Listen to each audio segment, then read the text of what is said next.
Hi guys, thanks for tuning in to another video on ForgottenWeapons.com. I'm Ian, and today I'm looking at a very interesting high-capacity pistol from the 1870s. Specifically, this was patented in France in 1878 and in the UK in 1879. It is a Guycot pistol, G-U-Y-C-O-T. It's an interesting name. I believe it was actually somehow the amalgam of the names of its two principal participants. This was designed by a French engineer named Paulin and his partner in the project, who was described as a merchant, so probably the marketing / finance end of the partnership, was a fellow named Henri Guenot, G-U-E-N-O-T. And they came up with this idea. Like I said, they patented it in both the UK and France. And what we have here is actually a 40-shot, basically semi-auto double-action pistol. Very cool, and holy cow, 40 shots in the 1870s is really quite a thing. So why don't we go ahead and take a closer look at this right now, because the fellow who owned this has done something very cool and replaced the side plate with a piece of plexiglass, so we can see exactly how this very cool, very odd thing is working. All right, so this is what we would call a chain gun, because it literally has a chain full of chambers inside. This is 1878, so these are black powder cartridges. What happens is, this is a double action piece. Now, like I mentioned, this side plate has been replaced by plexiglass. So, and of course the original side plate is still here. It's over in a box outside of the camera's field of view. Originally, it would look like this on both sides, and having that plexiglass really lets us see the internals and see what's actually going on. So what happens is every time you pull the trigger, it pulls this striker back, it cams this chain one position, and something else to notice here is it actually pulls the barrel backwards. So the barrel is inside this sleeve, and see I've still got the trigger held, and the barrel is at its rearward end of travel. The barrel comes back and it makes a seal against this chamber. The firing pin is released, runs through the center of this cogwheel, and hits the back of the chamber, or hits the back of the cartridge, fires the cartridge. When you release the trigger, the striker resets, the barrel moves back. Now I actually have the safety on. The safety lever here simply pivots up and down, and when it's down, it catches the striker before it's able to drop all the way. When it's up, it does not. However, again, in order to safely aid in demonstration, what we've done is actually added a piece of rubber tubing around the striker to dampen its blow so that it doesn't get damaged and we can safely dry fire it. So that's how this thing works. Now, oh, and to load it, I should point that out. We have sights on the back, which are small by today's standards, but actually pretty darn reasonably effective by the standards of the 1870s. I'd rather have these sights than what you get on a Colt revolver from the period. To load the gun, the rear sight slides open, and now we have access to our chambers.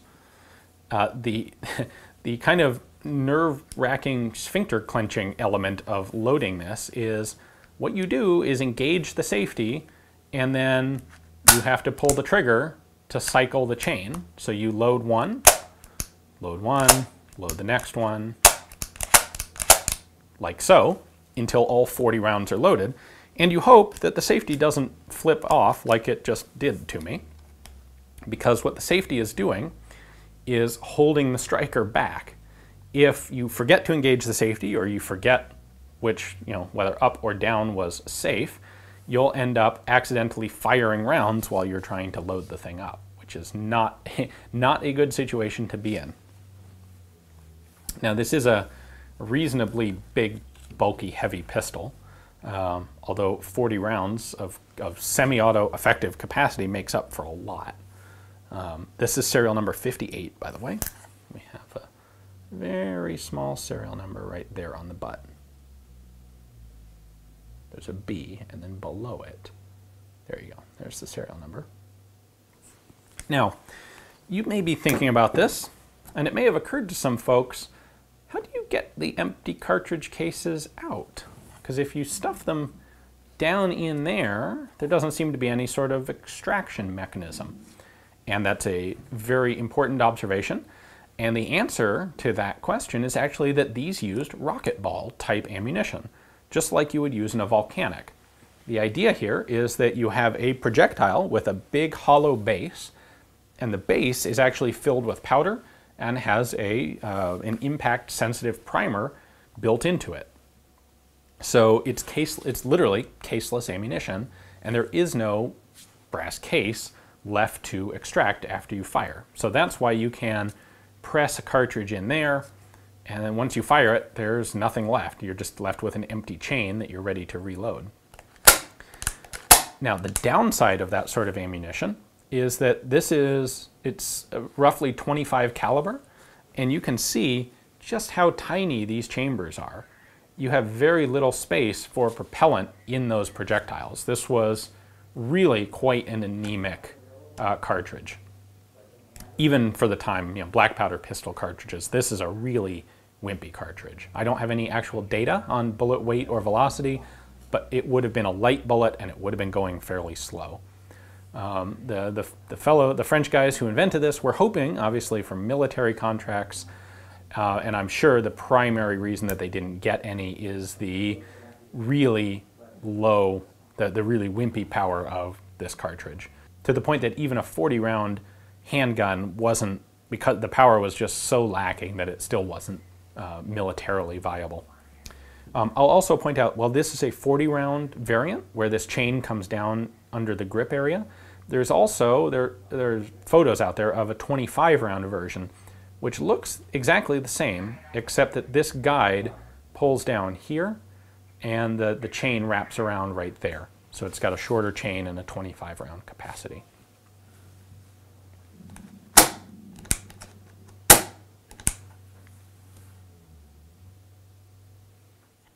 Thank you for watching, guys. I hope you enjoyed the video. Only a couple hundred of these were originally made. Maybe a dozen or so are known to exist still today.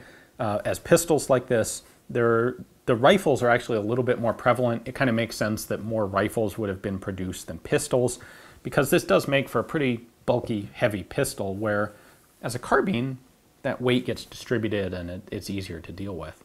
So, and in fact, the carbine/rifle versions had a capacity of no less than 80 rounds, which is really substantial. So, at any rate, if you enjoy this sort of content, please consider checking out my Patreon account and supporting me if you're able. It's support from Patreon folks that allows me to continue to do this as a full-time occupation and bring you guys really cool, interesting guns like this one. Thanks for watching.